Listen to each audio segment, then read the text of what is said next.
because you have this kingpin woman or man in the urban center who will recruit girls and boys and even vulnerable women to come to the urban centers, and they engage them in work where they take the funds from them, because when they come, they have to give them accommodation, they have to buy clothes for them, they have to get working tools for them. And the rural folks have to work over long years to pay for the cost of acquiring the equipment and even the transportation. And as that happens, they are being exploited economically in the form of trafficking. And when that happens, it becomes a disadvantage to the movement of the family from the rural area. Because I would say migration is a good thing.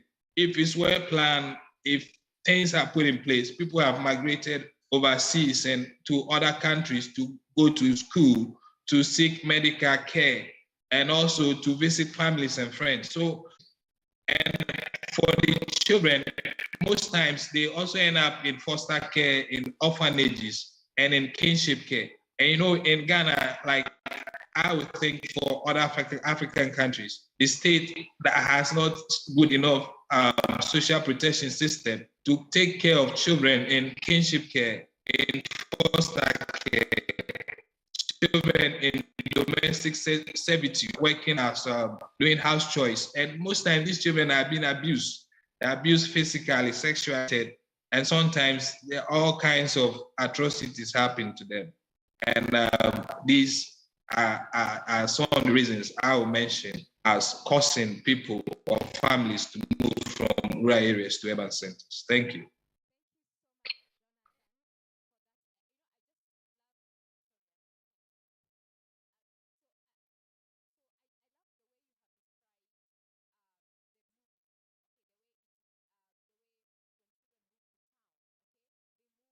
To slums, okay, and there's an argument going around. I think it's being pushed by Oxfam of equality, okay, where the majority bottom are the ones who are suffering, and the first of the list of the bottoms are children, okay. When children move to the slums, okay, as I said, a child last week told us they have seen their mother three times the whole year. That child is being deprived from parental care, okay, and you can see it's all a cycle because of climate change and the effects of climate change. So next in line is Winnie. I know she was having some technical challenges, but I've been told that she's back. Winnie, hi Winnie. Winnie. Hi, how are you? Good afternoon, everyone. Good afternoon, Winnie. You look lovely. How is Kisumu City?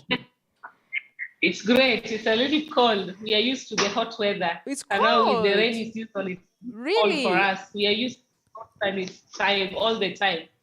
Oh, okay. So one of the things I've known about Kisumu, apart from the fish, we had an argument the other day in the group about whose fish is superior, Uganda or Kisumu. Apart from the fish, is the apparent impact of climate change on the people on the lakeside. Okay, so from your experience working as a social worker, what are the common experiences you have experience of families who have had to migrate to urban settings, and what are some of the common challenges? And remember, Winnie, talking from this perspective, next week we are going to be holding the Afri-City. And I know I'm an alumni of Kisumu Girls, so I know how, like, Nyalenda, you know, I know, what is the other big one? I've forgotten, you know, the way Okunga, you know, when people, what is the impact? What is the impact of this on the families? You know, when people move from Kisumu to Nairobi City, my friend, you know, so what is that impact? Go ahead.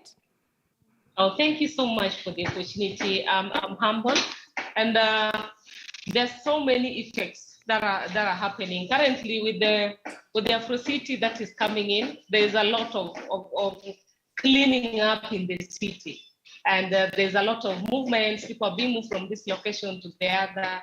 It's affecting the street children are being rounded up. they have to be taken back home or either be arrested or taken to the police cells. So there's so much that is happening in Kisumu now with the Afro-City that you just mentioned. As Agape, we've worked so much with over 4,000 families doing reunification and the reintegration aspect of it throughout part of East Africa and just Kenya in general. We've had so many common challenges, and actually I will say people have when they not actually it's also people come from the rural to Kisumu, not Kisumu to Nairobi. Kisumu is a city on its own, so we have so many rural areas that are people coming to Kisumu city on its own. With the experience that we've had when doing the reunification of on working with the children who are my families that are migrating to the urban setup, one of the question is, why are they coming to the town? Why are they coming to the cities? So one of the biggest answer is to look for money and to find jobs. And this is the most common factor that is bringing people to the city. And what happens when they come in the city? What's on the ground is actually totally different to what they hear from people and what they expect even from themselves. When they arrive in the city, what happens? There is no work and they have to look for it. So what happens when they're looking for work? There are so many things that they are experiencing. One, they'll end up in the slums. Why slums? Because that is where they will get the cheaper housing and cheaper houses that the families, including their children, can land on. I would like to give a scenario of a case of a family that came to town with the aim of getting job and better living, as apart from what they are experiencing in the rural. So this family, the father had from a friend who was had already landed in the city that there's opportunities, and in fact the friend was the one who was encouraging him, come to town, we'll look for work. Unfortunately, this guy came in town and he landed with his whole family, the wife and 4 children. And what happened when he landed? The actual thing on the ground is totally different from what he had. The friend couldn't host him because he came with his children all the way from the rural part of Kenya. They had to find an abandoned house where he and the wife and the 4 children would stay at. And what happens during this time? The life became so difficult and unbearable to them. The mother had to start looking for odd jobs as they stay in this small abandoned house. The friend couldn't host him because even himself, he can't get enough for his family and children in the rural to feed for them. What happened? This the children, there's a 12, 10, 8, and then around 4 years old. It forced them to get involved so that they support the family as well. When the mother goes to look for work, the father goes to look for work, the children are left alone. And now the eldest, who is 12 years, started becoming now as a parent, when the parents are not there, they're searching for this work. The girl child was actually started involving in other ways, like child prostitution. She was being exploited to work, and the men and boys started taking advantage of the child. And what about the brother, who is 10 years old? Also started looking for scrap metals, loitering around, begging so that he can support the family, do what? Get the food. By good luck, the girl landed into our hands, and then we started now working with the family. So one of the challenges, these parents now are being forced to work for little money because they have to earn it. They're being exploited. Not only the children, even the parents themselves. So they're being exploited to work even as low as 200 shillings per day, which that is very little. Comparing, you have to buy food, you have children here who needs to eat. How much is 200 shillings for a family of 6? That is quite little. But now they'll have to accept it because at least better than nothing. So that is one of the challenge that the family have. At the same time, when the parents are struggling to get job, they come across the issue of there's so much stress in the marriage. The husband and the wife begins to now fight one another. The domestic violence comes in. And on the same note, even currently, I can give an example of a family that came from the rural. They're in the city. The husband is forced to work and there is no work. Now the wife is blaming the husband, that we need food, you need to provide. What happens? The husband gets frustrated because actually on the ground he's not able to get. If he gets a job, he's being exploited, paid little money. And it is now the children who took it upon themselves to report the parents to the police, that our parents are fighting. Every now and then they fight each other. The mother abuses our father. So these children are at risk because the parents are not able to provide for them, and even for themselves. Now there is no understanding. Everyone is blaming each other. So that is also one of the challenge that comes in when the parents come and they're not able to get what they were previously expecting to get when they come to the city. Jonathan talked about houses, because where will these people land to? The best place, the affordable place where these families will land in is the urban slums. And we all know when you talk about urban slums, they're actually not, there's no good housing within.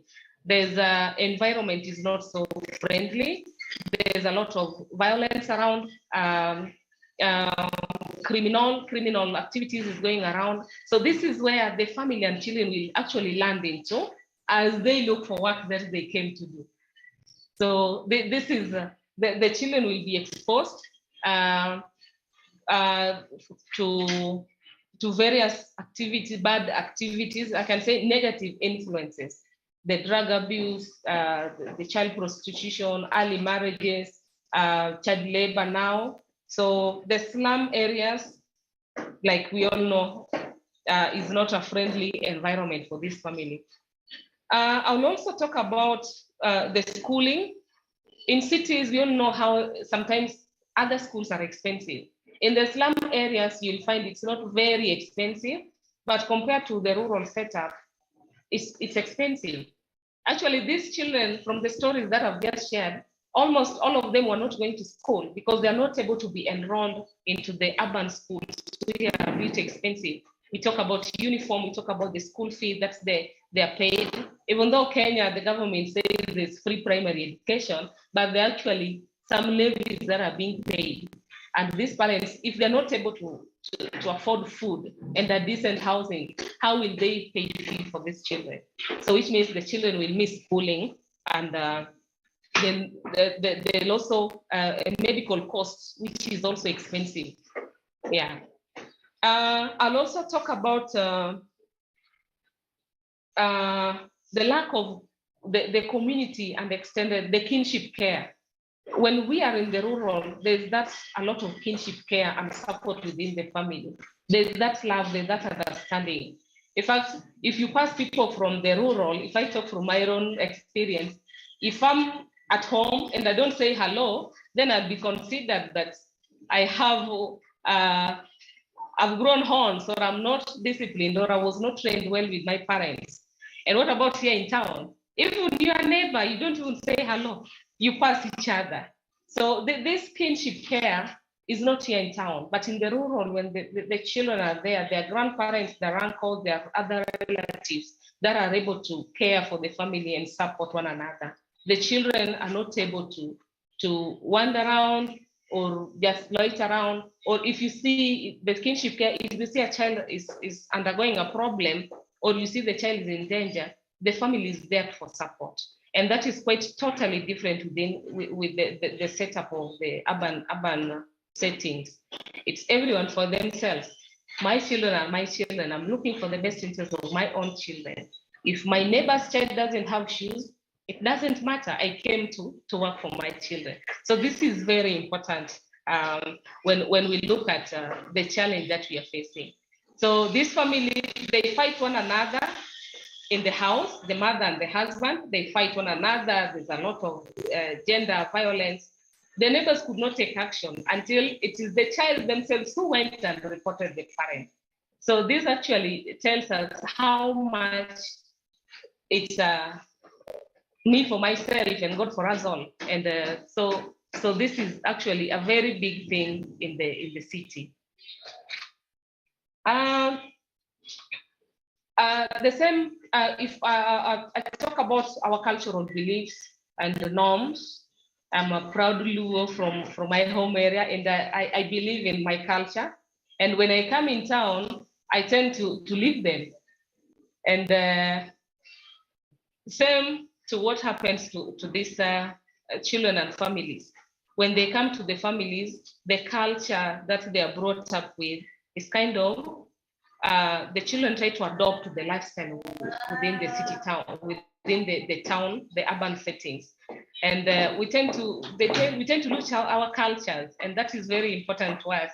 I believe it might be for you too, but it's very important for our cultures that we maintain our culture, and our children grows up with our cultures and know that this is what we are supposed to do, and this is how my parents were brought up. It was not harmful culture, but our cultures that are appropriate, that are not harmful. At the same time, when I talk of the kinship care in the rural setup, this helps us with monitoring even the children. When they come from school, where are they? Even if the parents are out doing some jobs, there are these extended relatives who are able to monitor and keep an eye on the children. They do the house chores that maybe they were assigned to do homework, and then have enough time for leisure and play. They have that time to socialize. And here in the city, where will allow children get the space to play? I'm even afraid to allow my child to go to the next neighborhood because I don't know what is going to be on the other side. So that is also one of the challenge, that enough time and people to keep an eye and care for them and guide. Just like I said, it's me and myself.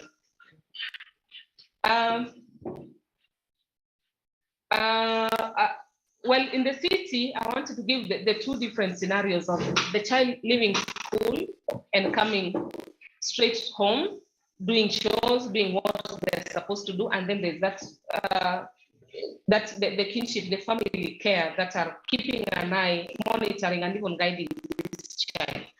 When you come to the city, we don't have that, and that's where the child ends up. The mother comes late, the father comes late.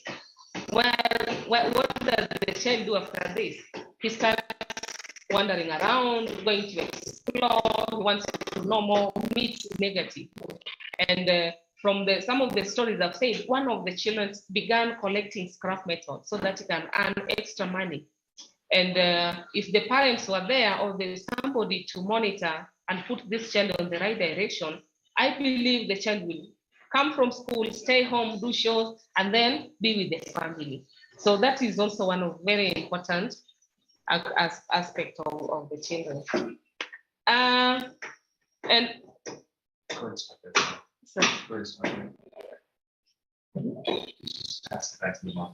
Okay, so I think I'll stop that on the challenges that the families and children are facing when it comes to the urban settings, and maybe our moderator have something. Thank you so much, Winnie. I just want to summarize what you have said. Children, when they move from rural to urban, their quality of life reduces.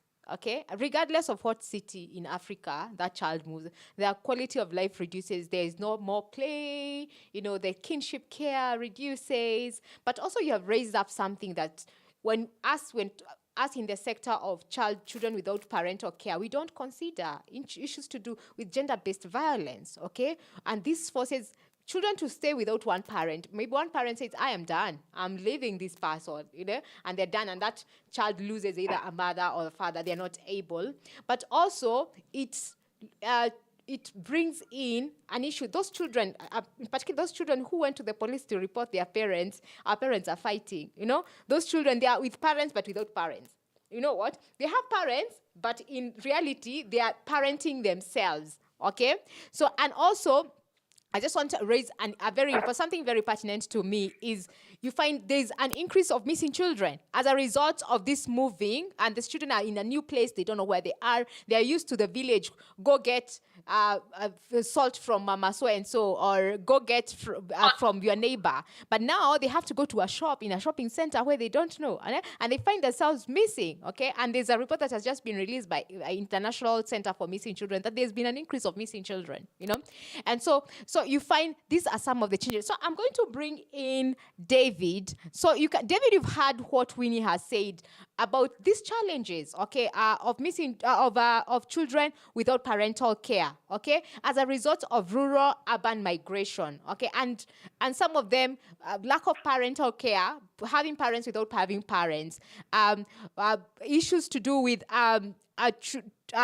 gender-based violence, okay, lack of enough resources at the household level to provide a livelihood for their parents. How can we support families, okay, to stay together, okay? Parents who are forced to leave home very early and go to work, okay? So their children not having parental care. So David, how can we support this family, and what are the best practices that you know of? David? Okay, thank you for giving me this opportunity. So I'll talk about our context. Kampala, Uganda, we work in Makinje division, and we've been lucky to actually work with one of the children's homes here, and we transitioned all these children who did not have parental care. Many of them had actually stayed in an institution for over 10 years. So this was an institution that was founded by Sister Rose, a nun, and it was supported by another father. So what we try to do with these young adults and children, they're all from the ages from 8 to up to 25 years. So many of them had actually come into the orphanage because of education, and poverty. So what we did with these families was trying to strengthen everything that surrounds a family. We believe, a family is at the center of our vision, and every child in a family should not be left behind.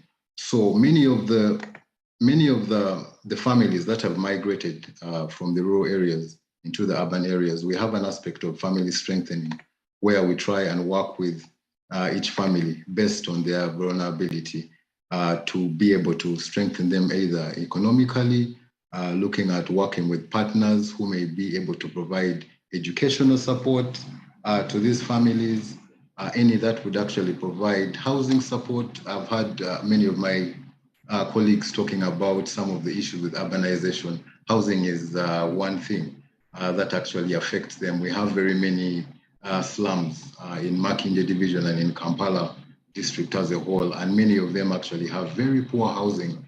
And we see that during the heavy rains, as it is happening currently, we see many of these houses actually flooding. Many of them stay in swamps. So housing is one thing that is very, very key and an issue that they suffer with. Now, when you have floods within your houses, you're looking at actually bringing some infections. So that brings the medical part. How are you going to support these families if there are any medical issues? Can you link them up with organizations that can be able to provide that medical support?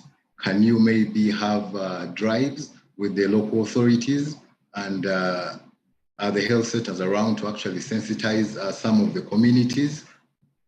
The issues around parenting, we've been discussing all of that. How can you support these families to be able to parent their children actually better? We have guidelines that were released back in 2019 by our local government. So we've been trying to be deliberate to actually work with these guidelines in the communities so that the families are supported. They know exactly how to parent. Many of these families that migrate into our urban areas actually come with experience. We have very many who come as individuals or as families. We have those who come into the city to look for jobs, young ladies who end up working as housemaids, and then I would say just get sucked up into the system.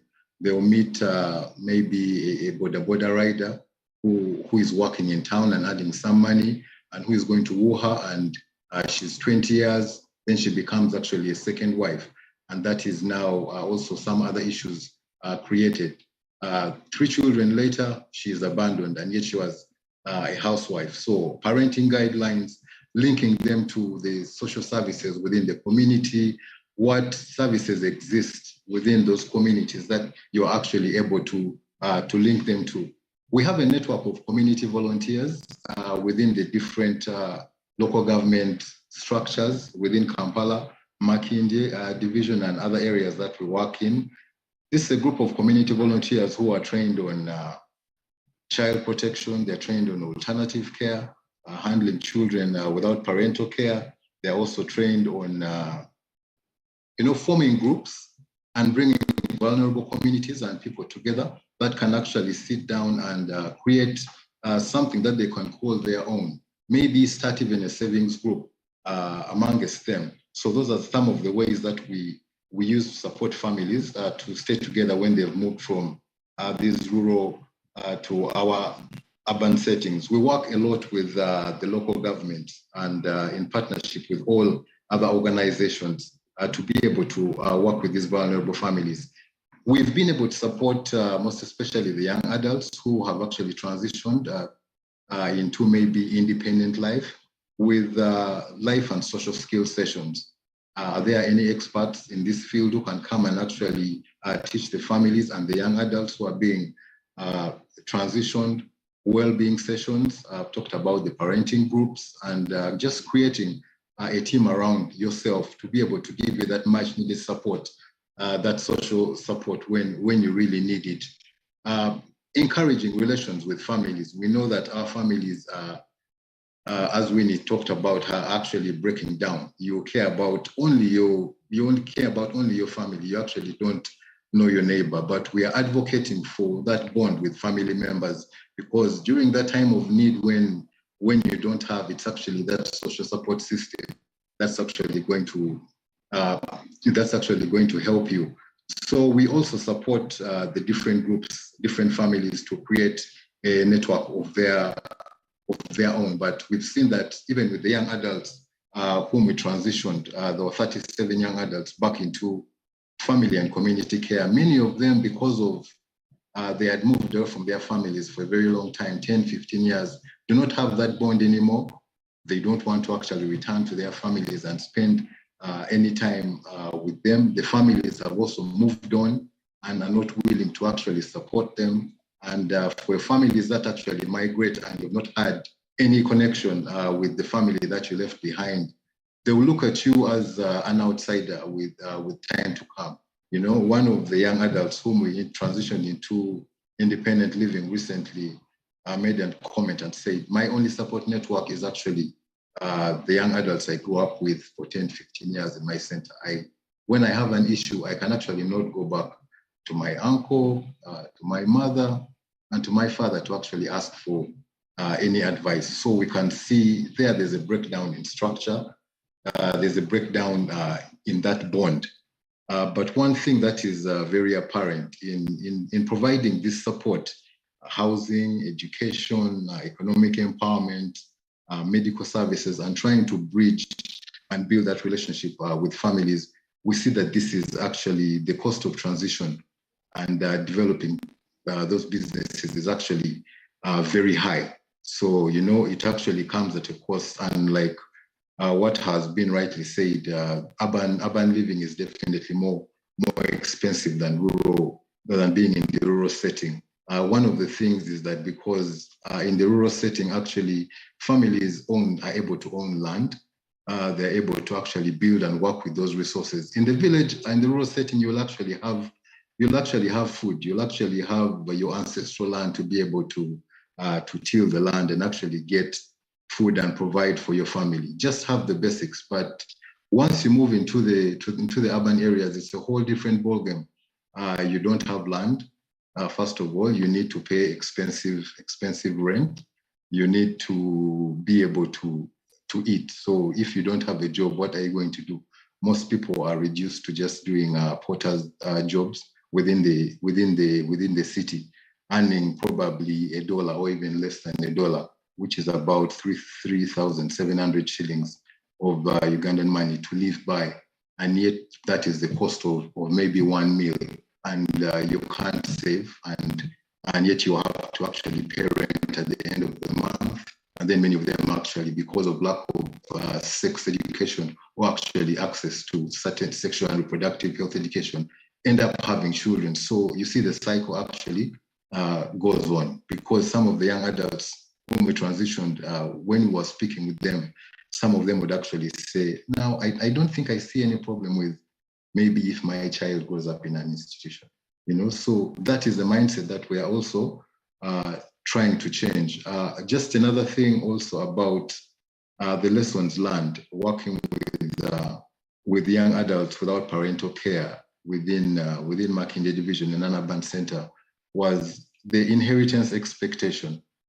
You have grown up in a setting, in an urban setting for 10, 20 years. Now this has actually become your home. And yet probably this land is owned by maybe the Catholic Church and is owned by maybe an organization. So they actually don't have anywhere to go, and they look at that as their last resort. So it is something that is very disheartening and needs to be thought about carefully, about the length of how they will stay.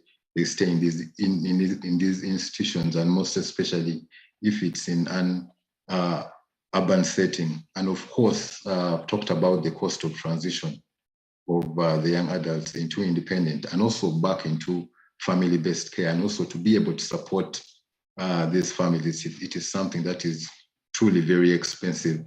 And of course, we have loss of family and identity. There's a big and huge family disruption when it comes to migrating from the rural areas into the urban areas, and also being transitioned into institutional care. And then later on, somebody transitions back into family care. So we try and see that we are able to use the existing policies and the structures within the local governments to be able to support such families, to be able to prevent, separation.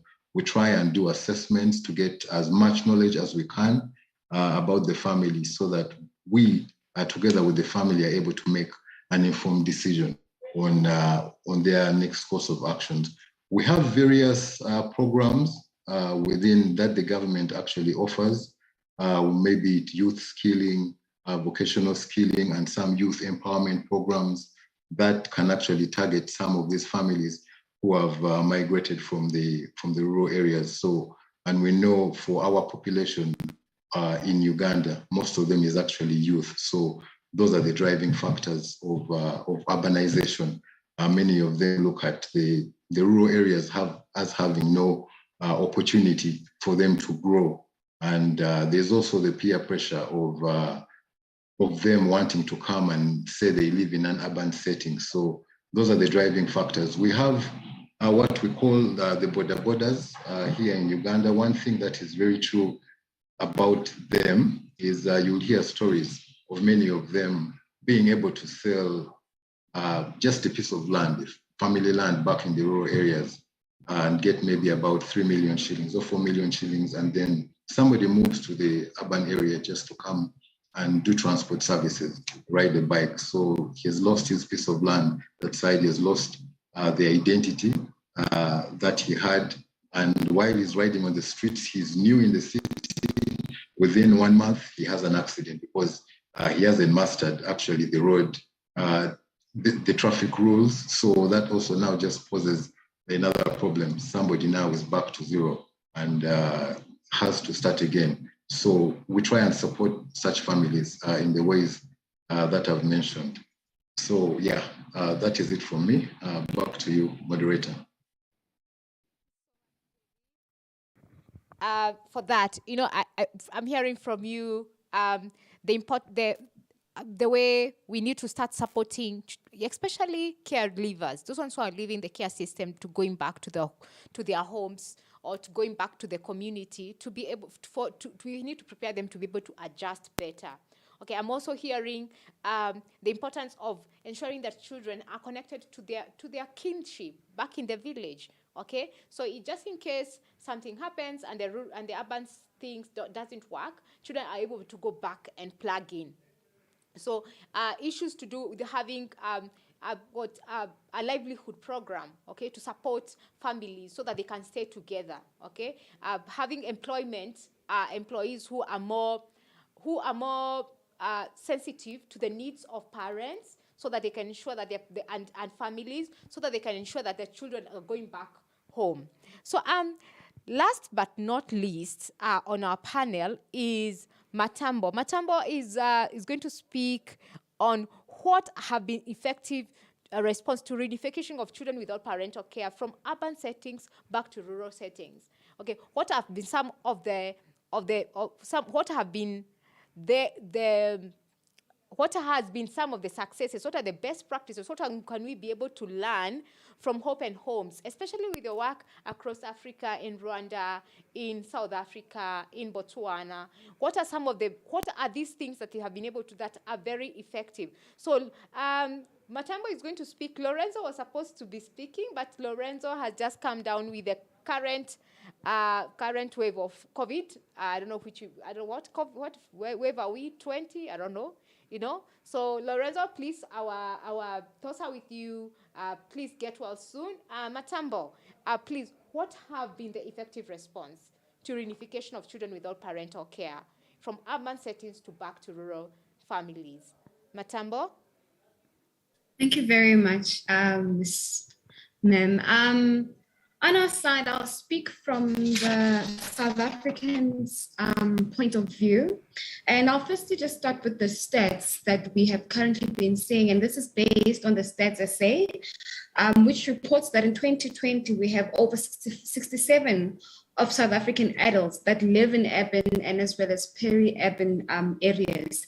And therefore, this tells you that this is almost more than half of the adults that are sort of migrating from the rural to the urban areas. And we've seen that over time, we have seen a reduction of nuclear families, whereby we only see that 39% of nuclear families are currently at state. Additionally, we have about 41.8% of households that are female-headed. And with the movement from urban areas into, from rural areas rather, into urban areas, we've seen a number of young professionals that now have to either be without support or have to create a new community of support for them, from a professional's point of view, to a social's point of view, to a behavioral's point of view. So therefore, that is some of the essence and the aspects that we've seen in South Africa when it comes to the move or the aspect of urbanization. As an organization, we have looked into having the active family support model, which seeks to ensure that or have a support mechanism on a community level, whereby we look into identifying individuals within communities that are willing and able to care for children. And what we do from our side is we ensure that we assess those individuals, we assess those women, young mothers, young men within our communities that are willing and are saying that I am able to help a child that is in need of care and protection at whatever level.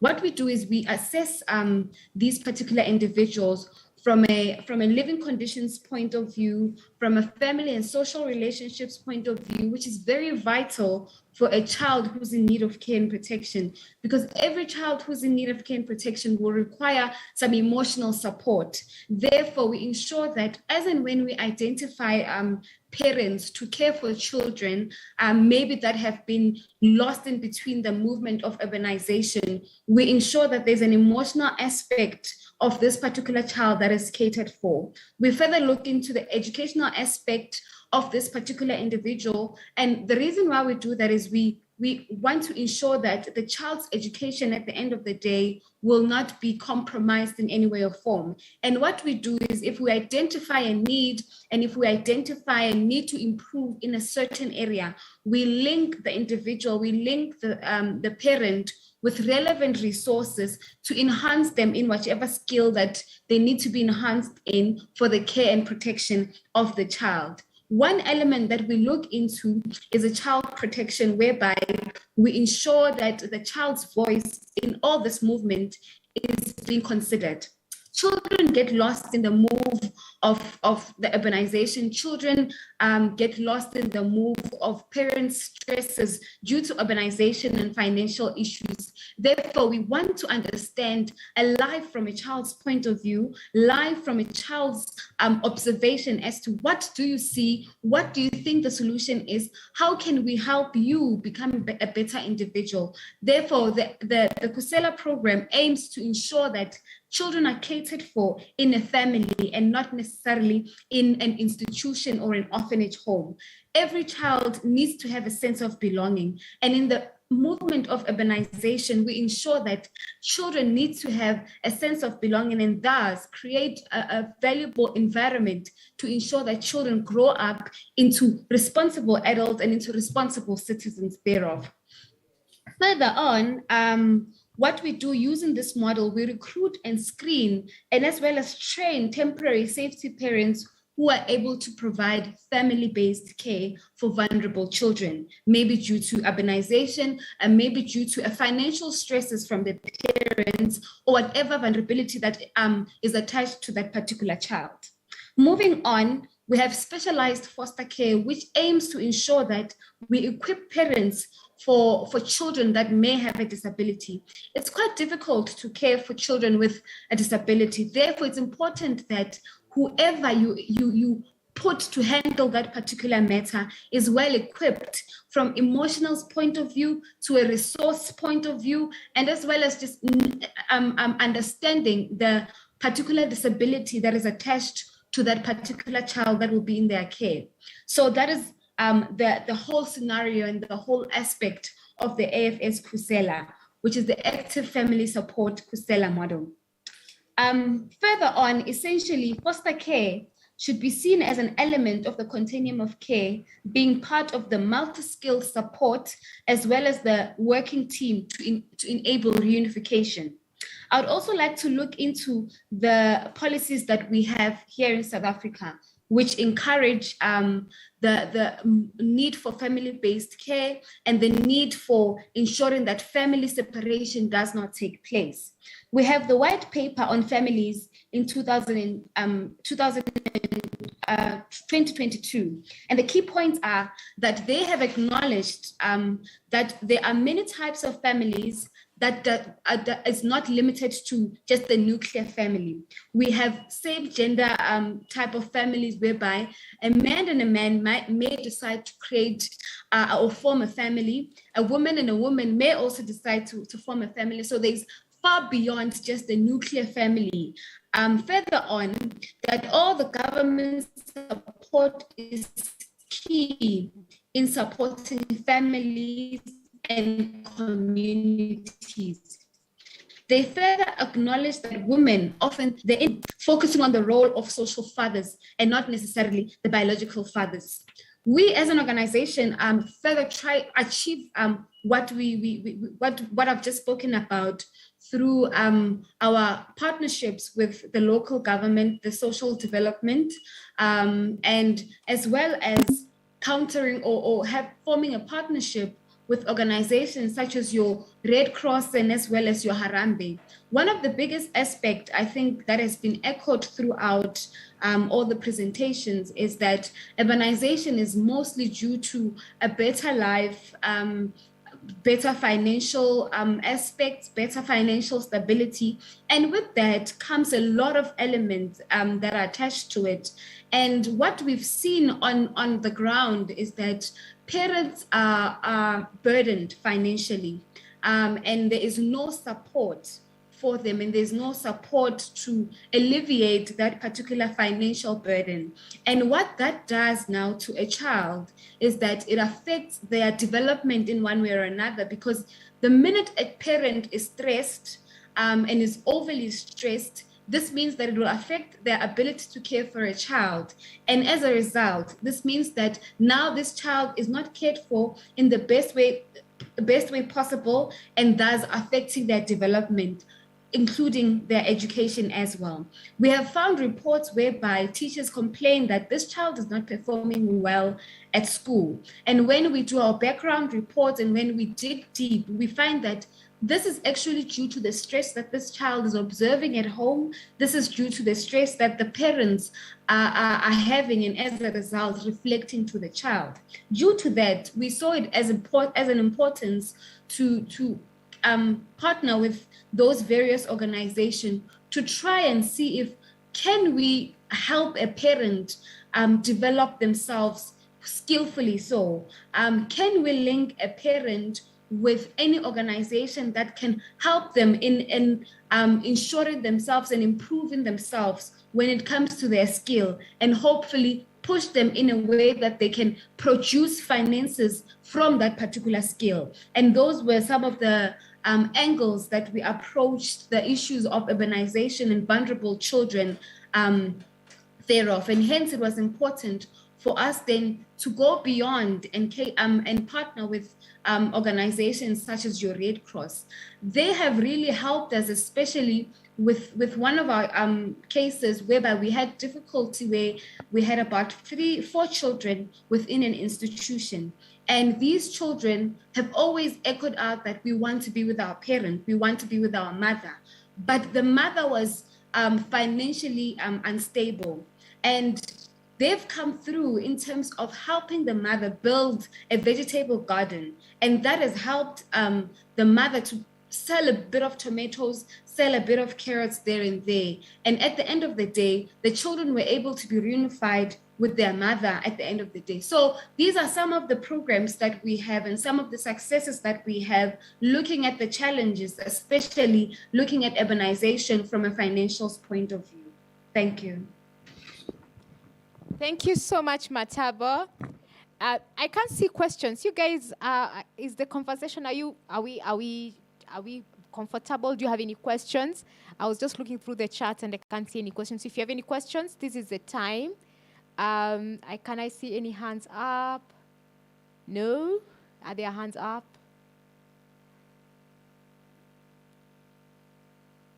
Questions to our panelists?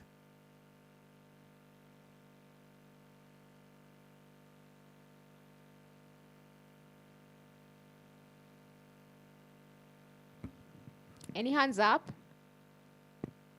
Okay. So because we don't have any hands up, Derek, there are no questions. Are there questions which were sent before, Derek? No, Jenny. No questions were sent before, actually. Okay. Okay. So because there are no questions, I'm going to hand over this meeting back to Meriki. Or is it Felicitas? Just give me a second. My phone has just gone off. Thank you very much, Jenny. Yeah. Thank you. Thank you. Yes, now indeed, it's time for any questions that you might have for the panelists. As Jenny was saying, I also don't see any hands up or anyone wanting to jump in, but this is your chance now, related to anything you have heard, if you'd like to ask more or have any reflections. It has been very comprehensive then. We have heard a lot and maybe you need some time to process it all. Also, if you have any questions to Grace related to setting the scene, you can also jump in here.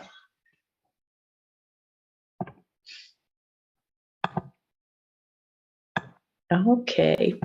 Any reflections before we then move into? Yes, Ruth, I'm seeing your hand up. Please come in.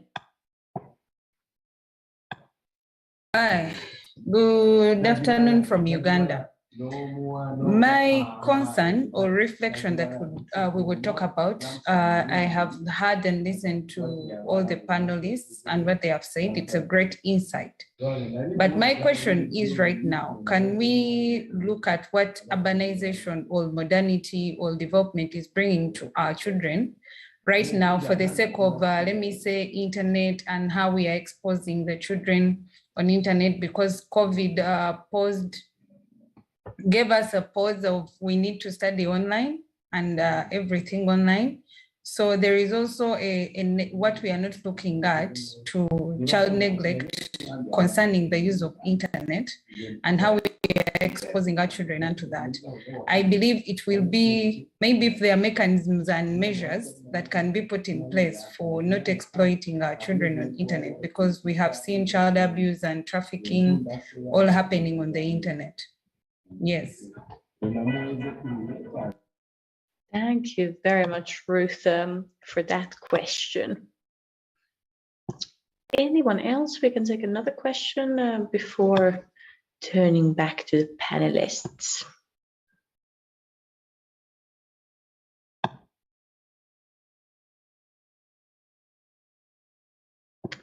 Yes, I see another hand from Rongadzai. I hope I pronounced it at least roughly correctly. Yes, you pronounce it very well. Thank you. The presentations were quite enlightening and quite exciting, and they speak to what is happening on the ground and the challenges that children tend to meet.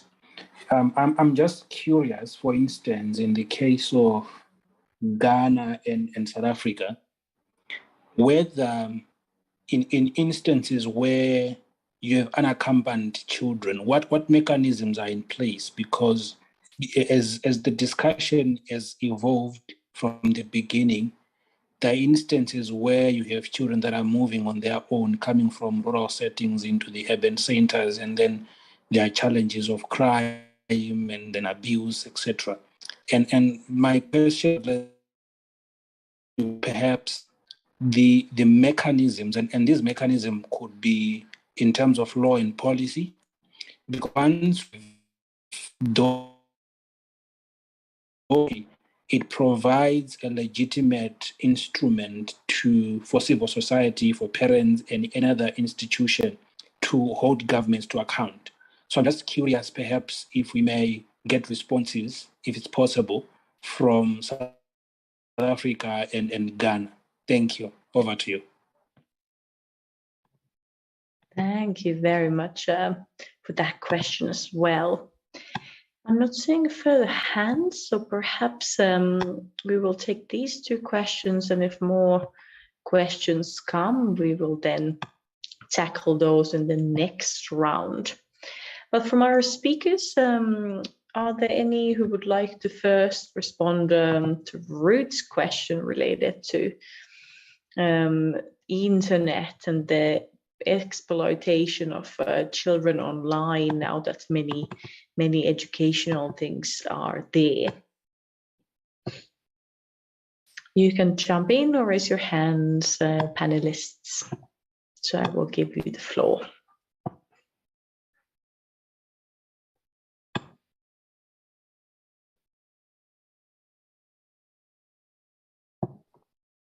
Okay, thank you, Mariki. Maybe let me just jump in, and the panelists and anyone else can supplement. Yes, it absolutely is a challenge. We have to use the internet to actually be able to study.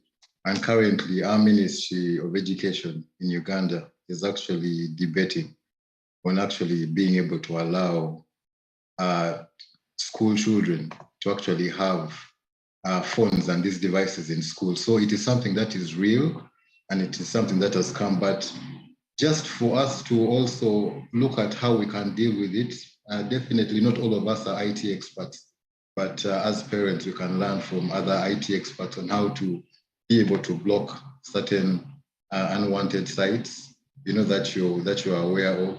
There are sites that actually just keep on popping up as the children are actually using the internet. If this can be done to be able to prevent them from accessing inappropriate pages and content, and also setting up certain profiles for them within certain sites that actually restrict their usage of the internet. Because if you don't restrict internet use, it is something that is that can go the other way, and depending on also what is shared. Nowadays, we see people share any and all kind of material on social media, the sites, Instagram, Facebook, WhatsApp. So it's up to you as a parent sometimes to be able to have that keen eye, to be able to regulate such. And also age appropriate, we have to talk to our children about the dangers and tell them some of, the dangers of visiting certain sites, and maybe we should also learn to trust them. And I say this is absolutely age appropriate, and depending on how you've actually been parenting your children. Of course, we have laws governing the use of internet, inappropriate sites here and there, but also enforcement is also still weak. So the responsibility falls largely actually on parents. So we should take a keen interest into what our children are actually using the phones for. We have maybe tabs for younger children, which have only particular apps that they can actually use. So maybe that is the area that we go, and use accounts that only give certain appropriate information to our children. I'll let my fellow panelists and anybody else jump in. Thank you very much, David. I see Jonathan's hand up. Please come in.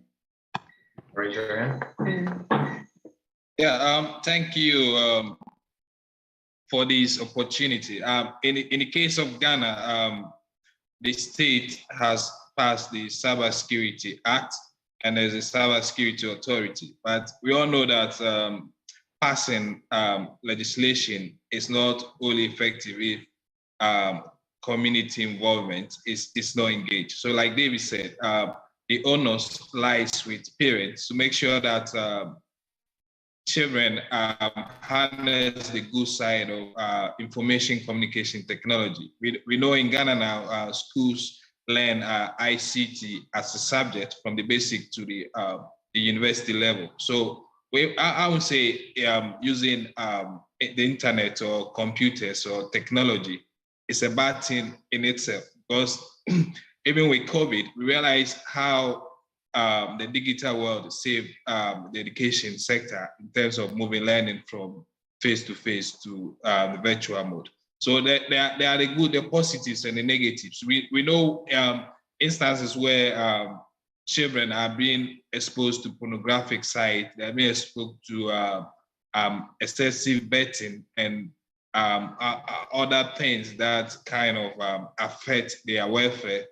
That is where we have to come in and support them. So there are mechanisms that parents can follow to restrict unproductive children from unproductive sites. For instance, on YouTube, when you want to watch a content, there's an age limitation that will try to ask this for 18 years and above. So parent needs to contact experts in the information communication technology world, because they know tools and mechanisms that can help to control what site children can access and what site children cannot use. For instance, there's a way to open account for children that will be linked to the parent's account, so that any content that your child opens, you try to monitor what he or she is using his or her phones for. So these are examples that parent can use to solve this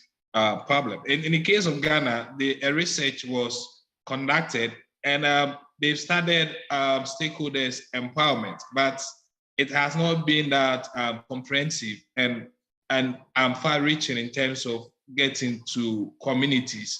You know, there's a population of illiterates in Ghana, and I know that should be same to most African countries. So you can have an illiterate parent with an illiterate daughter or son, how will that parent control the use of, how did that parent monitor the use of the digital stuff in the possession of his or son or daughter. So there's more that needs to be done to make sure that we control the ills of digitization. And the government is doing it, and CSOs also have come on board to educate citizens. So there was a day I was on radio to speak about this issue in the local language for people to understand. Because, you know, the act is in English, and the empowerment that had been done were at the national level and mostly involve senior high school students and government workers. What about the man or woman in the rural areas? As we're talking about urbanization, you know, those in the rural areas are not fully digitalized in the case of Ghana. So how would they manage or understand and act on digitization in the country? More needs to be done in terms of explanation and communication, especially in the local languages, so that they will know the content and measures of what government has put in place to address this problem. Thank you. Thank you very much, Jonathan, for that. I think next one was Winnie. Over to you.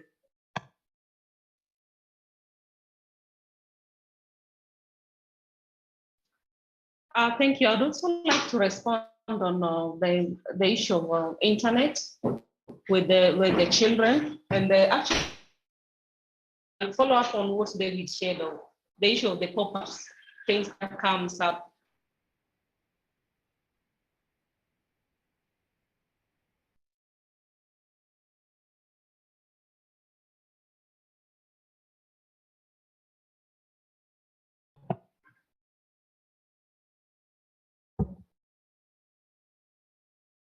I'm at least not able to hear Winnie right now.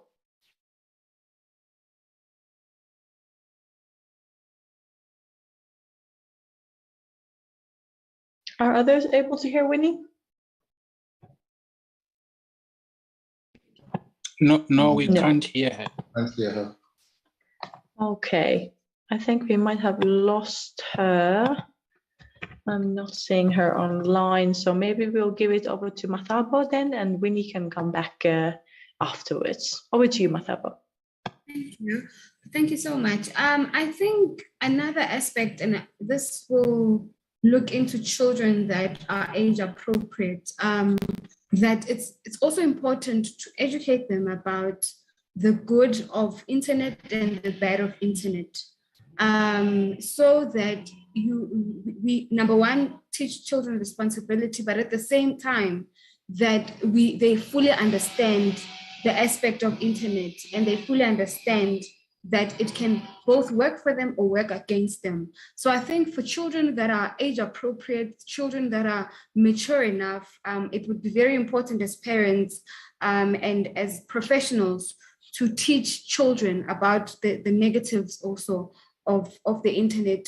What we have done since the inception of COVID-19 is we have added the internet and technology domain, which mainly looks at the effect of, does the child understand the usage of internet? Does the child understand the good and the bad nature and the good and bad culture of the internet? Does the parent also understand the same? Because sometimes the parent also is not aware of some of the extent of the cyberbullying and the extent of all the websites that a child can go into. But also, does the parent know? And if not, how do we educate this parent to be able to educate and monitor their child? So I think that's another aspect that we can take as professionals. Thank you very much, Mathabo.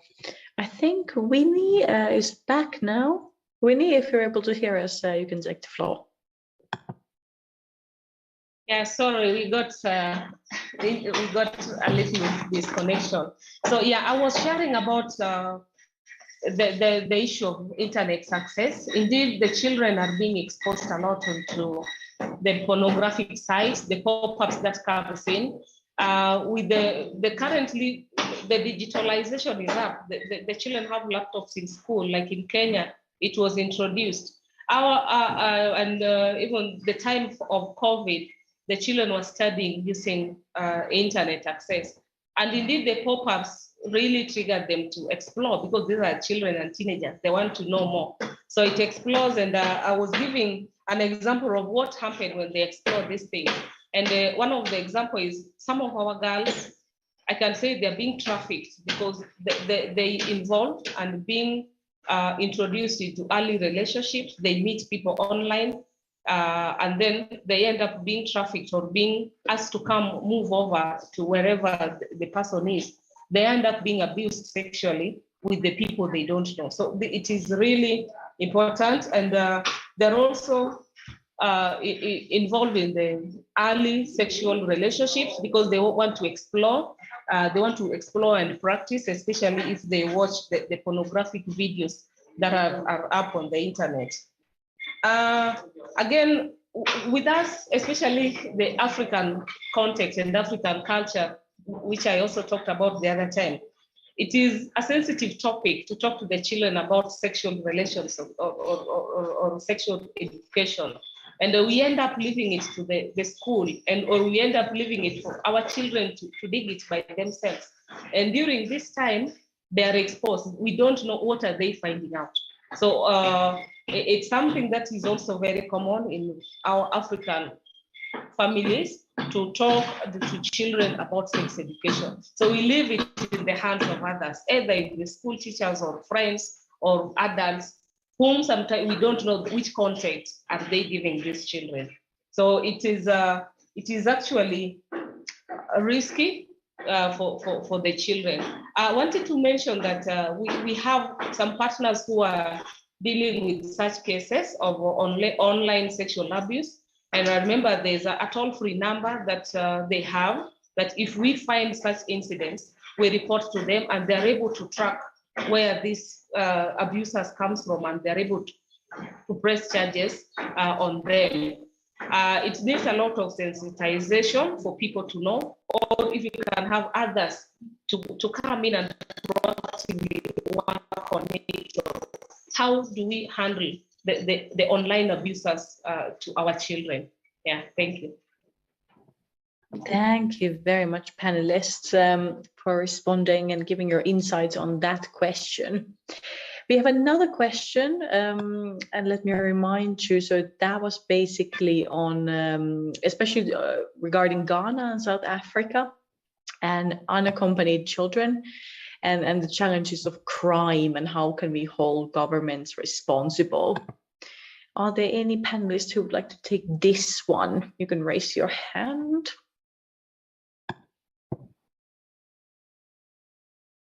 Yes, Mataba, over to you. Thank you very much. I think in the South African context, an unaccompanied child, when an unaccompanied minor, the first step to take, I think, is to officialize the case, because such a case can easily be a case of trafficking.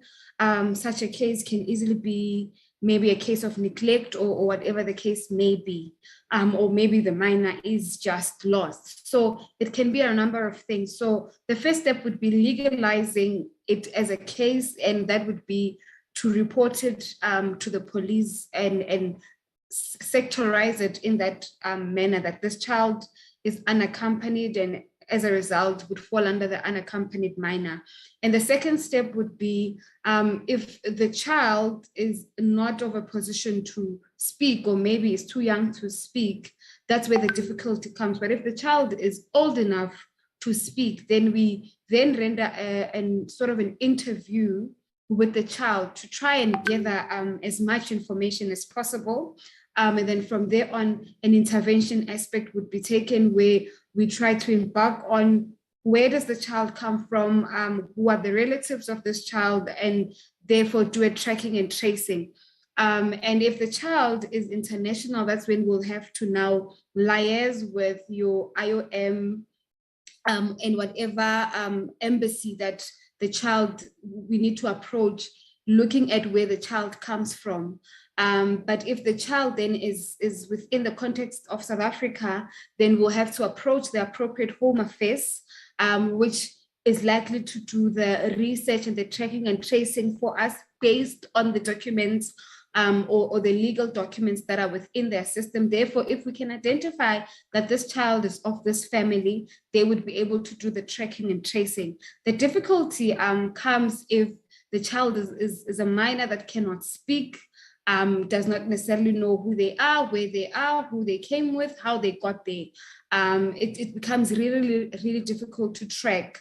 And that would do a sort of a police investigation where they would have to sort of track this child's traces. Where was this child before they were found in this particular area? And an investigation will take place thereof. So that is roughly the process of dealing with an unaccompanied minor.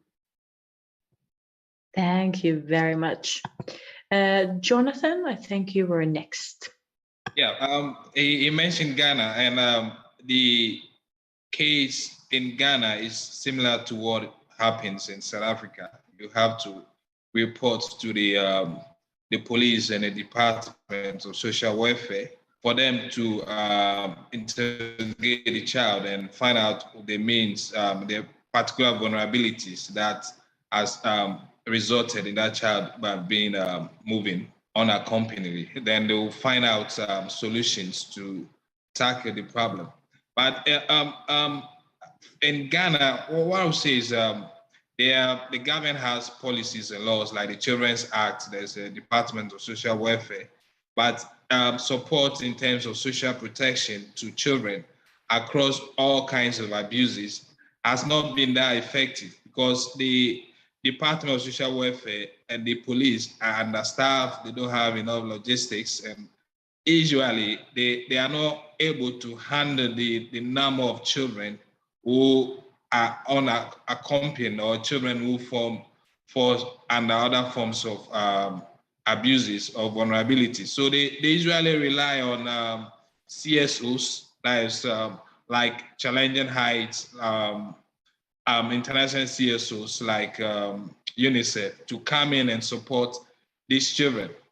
And these children end up in situations like kinship care, where the kinship care system has not been formalized. So you have children living with relatives who are not supported, and most times they live with grandparents, and these grandparents are in the informal sector. They don't have access to social security. They don't have enough assets and incomes to protect these children, and that continues the vulnerability in urban centers. When it comes to crime, the government has put in mechanism to do solve the problem of children in delinquency situations. They put in a child-friendly court that children are not exposed to perpetrators or abusers when they are being put on court trials to solve issues where they are being mishandled or abused. So what I would say is, yes, children, unaccompanied children are there, but we don't have enough capacity and a strong social protection system to protect these children. And some end up in orphanages, some end up in kinship care, which are not also that properly monitored, and the abuses sometimes continue. And it's a whole complex situation in the country that we need multi-sectorial cooperation and approach to solve this problem. Thanks. Thank you very much, Jonathan. Winnie, over to you as well. Thank you. I know the question was asked not from Kenya, but I wanted to mention that this actually happens as well in Kenya. We experience the same. And as Agape, this is actually our work. Where does these children unaccompanied land to? Unaccompanied children ends up where? On the streets, rounded up by the police, taken to the remand center, or being rescued by a Good Samaritan. So we actually work closely with the government in terms of making sure that these children ends up back to the families. We do home tracing, just like my colleague also mentioned, that we do tracing, we take them back to the families, find out the reason, why did they come to the city unaccompanied? There must be a reason of what happened. And then we try and support the family, solve the reason that made the child come to the city unaccompanied. The local government actually works on the street, and they work on the street together with us to make sure that these children are not finding it easy on the street, because that is where one of our sources, getting children from the streets. And just like I've said, the unaccompanied children ends up on the street. So we try to, the local government try to make the street not favorable for the children. Like they set rules like no feeding on the streets, no child labor that the children are being exposed to, and no selling of the drugs, the glue to the children that can make them enjoy being on the streets more. Why do we support them? Because the local government does not have resources to actually do all these kind of things, do their integration, do the home tracing, and even counseling for these children. And that's where Agape comes in and support the children and their families, so that the children go back home to their families. Yeah, I wanted to add those up as well, because just like in South Africa and Congo, also Kenya, we experienced the same. And just to add on is that almost 80% of our children, the children that we have, doesn't come from the city, they come from outside the cities. And that's where we take them back to where they came from. So very few come from within the city, but majority comes from outside the city, unaccompanied. Thank you. Thank you very much, Winnie, as well.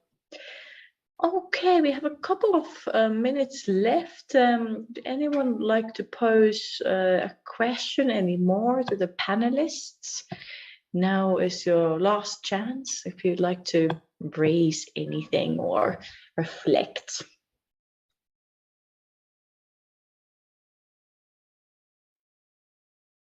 Okay, I'm not seeing any further hands. Panelists, I will quickly check if you have any final words before we thank you. Winnie, since I'm still seeing you, we start with you first. Any final quick words?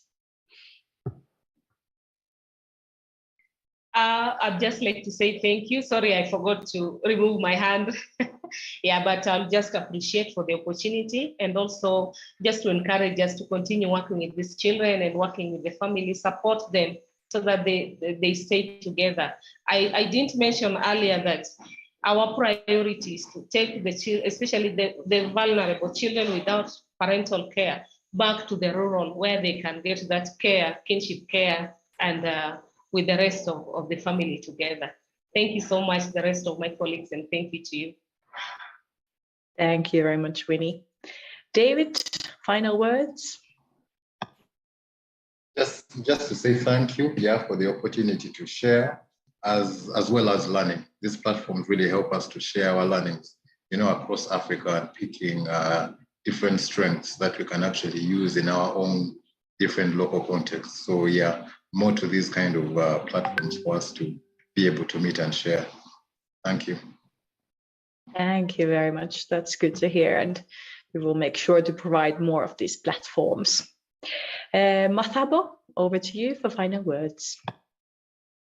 Thank you so much. I think I would just like to say that families bring a sense of belonging. Families bring a sense of strength to children, and even us as adults, we somehow, some way still require the essence of family. So it's very important that we keep the family unit as a whole, and we support it as much as we possibly can. Thank you for the opportunity, and thank you to everybody else that contributed. Thank you very much. And over to you, Jonathan, for any final words. What I want to say is thank you everyone for the audience and to learn from other countries. As part of Family for Every Child, we do community of practice where we visit other organizations, CSOs in other part of Africa to learn. That was the opportunity I had to go to Kenya and to learn about the work of Indugo Society and also know Nairobi. I think there's more that we have to do for the African child because it looks like situations are the same in the countries that we've spoken about. I called one of my colleagues to come and listen to the discussion and realized we have some similarities in terms of challenges. So it's about time we put our resources together and make sure that we create a better future for the African child. Thank you. Thank you very much for the inspiring concluding remarks. I will then give it over to Mrs. Felicitas Motimedi to give us the next steps and conclude us properly for today. Thank you very much to panelists, and over to you, Felicitas.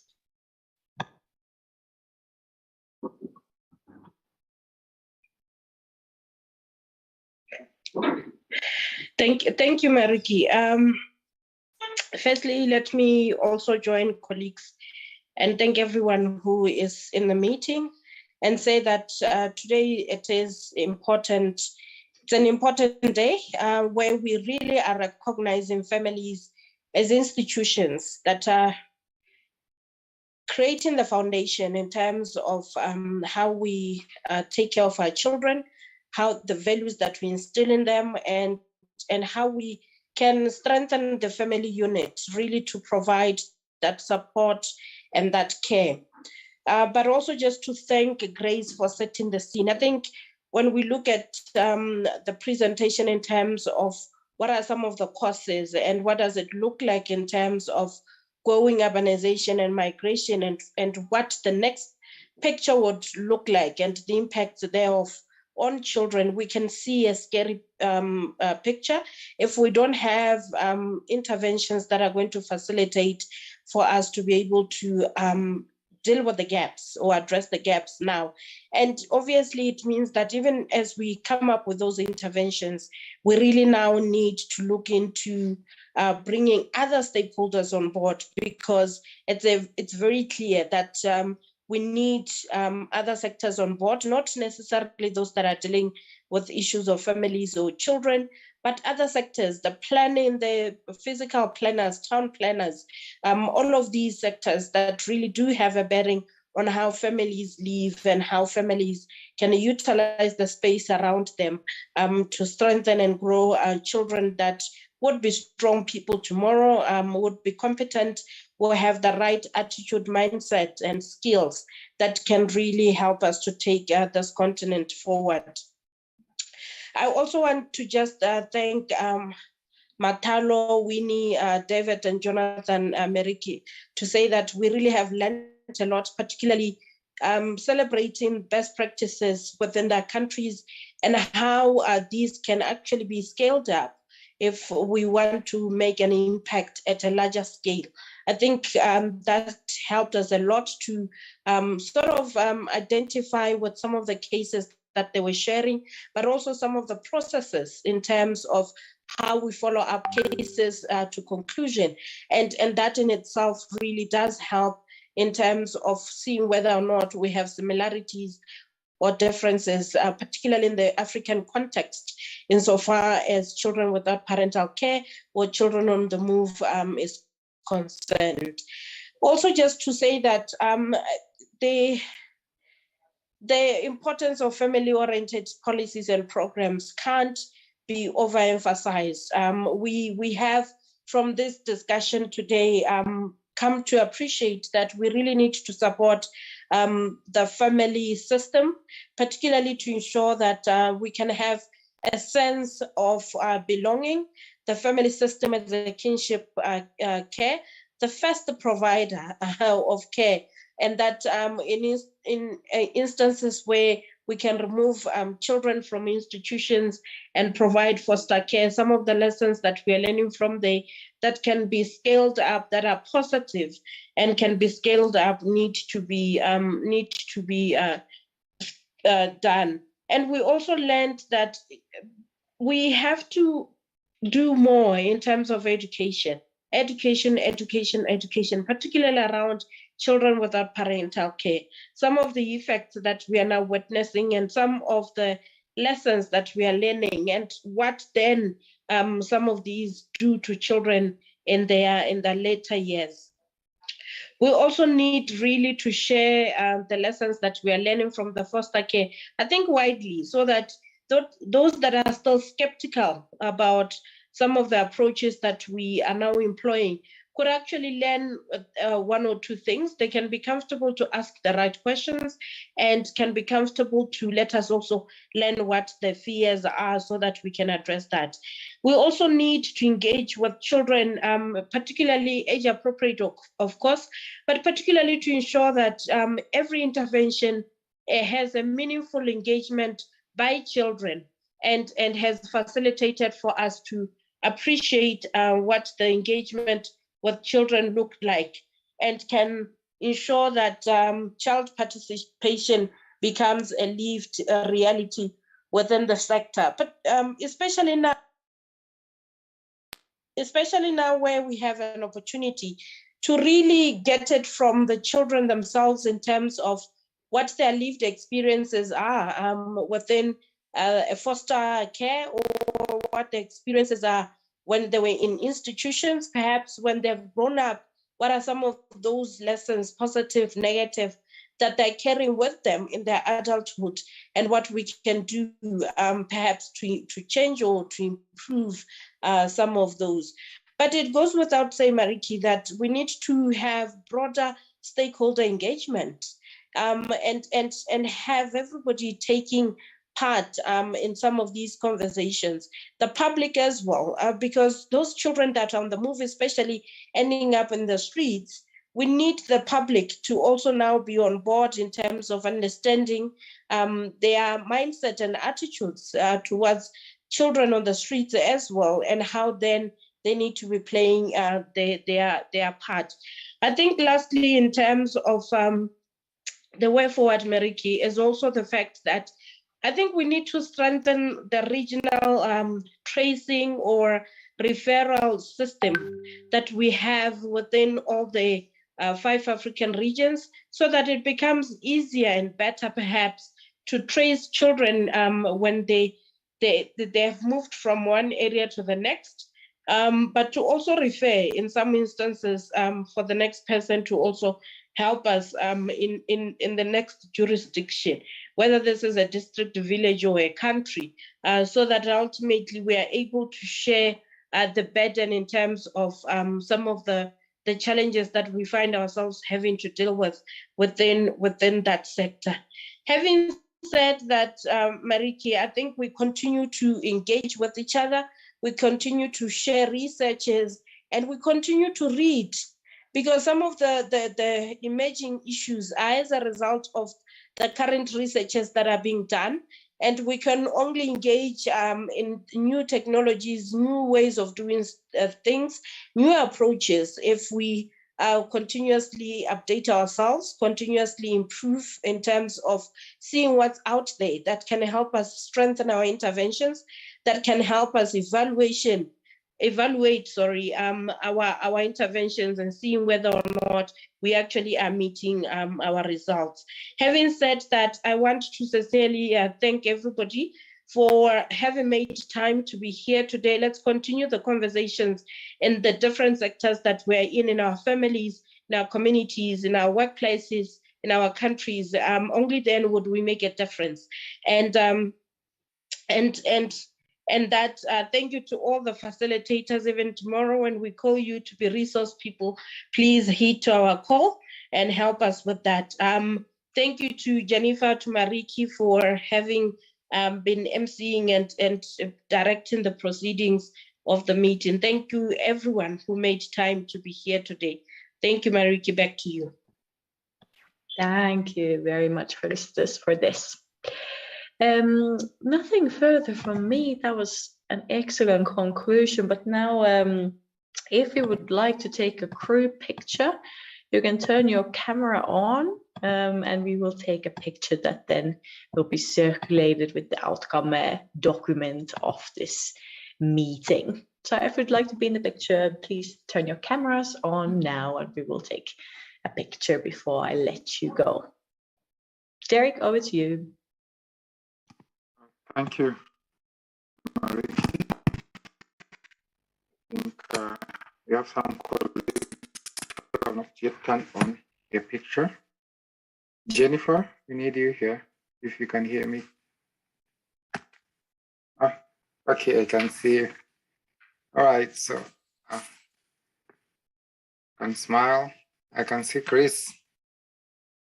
Thank you. It's done, Mariki. Thank you very much, Derek, and thank you, everyone, and have a good weekend and take care. Bye-bye from my end. Thanks, everyone. Thank you. Bye. Bye. Bye-bye.